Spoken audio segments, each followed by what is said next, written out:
జనరల్గా diabetic patients ఏం తిన్నా టాబ్లెట్స్ ఏం ఎక్కువ వేసుకున్నా చాలా ప్రాబ్లమ్స్ ఫేస్ చేస్తూ ఉంటారు. మరి ఇలాంటి వారు ఎలా కేర్ తీసుకోవాలి? మేడం, డయాబెటీస్ ఉన్న వాళ్ళకి మేజర్ ఇష్యూ ఏంటంటే శరీరంలో చక్కెర స్థాయిలు పెరుగుతాయి, అది ఖర్చు అవ్వదన్నమాట. గ్లూకోజ్ లెవెల్ పెరిగింది అనుకోండి, ఆ గ్లూకోజ్ దేంట్లో పోతుంది? కణంలోకి వెళ్తుంది. కణం అంటే ఏంటి? మజిల్, కండరం, దాంట్లోకి పోతుంది, అది ఖర్చు అవుతుంది. సో గ్లూకోజ్ లెవెల్ తగ్గుతాయి. మీరన్నట్టు ఏంటంటే డయాబెటీస్ ఉన్న వాళ్ళకి over a period of time progressive muscle loss అంటారు. ఒక పక్క కండరం తగ్గుతూ వస్తుంది, మరొక పక్క ఏంటంటే వాళ్ళు తీసుకునేటటువంటి ఆహారంలో చాలా కాన్షియస్గా ఉంటారనమాట. డయాబెటీస్ వచ్చిన వాళ్ళు ఫస్ట్ గుర్తుపెట్టుకోవాల్సిన విషయం ఏంటంటే మన శరీరంలో గ్లూకోజ్ ఎలా ఖర్చు అవ్వాలి. ఆ ఖర్చు అవ్వాలి అంటే ఫస్ట్ కండరం పెరగాలి.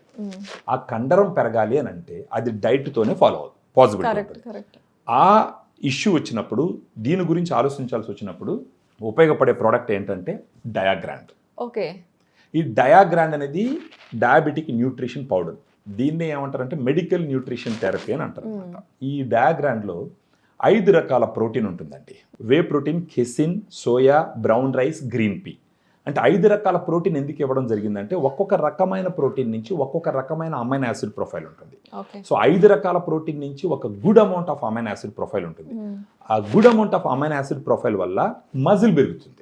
మజిల్ పెరిగిందంటే శరీరంలో ఉన్న గ్లూకోజ్ ఖర్చు అవుతుంది. అలా ఖర్చు అయిందంటే ఆటోమేటిక్గా వీళ్ళు తీసుకోవాల్సిన టాబ్లెట్స్ డోసు కూడా తగ్గుతుంది, నంబర్ ఆఫ్ టాబ్లెట్స్ తగ్గుతాయి, రోజంతా ఎనర్జెటిక్గా ఉంటారు.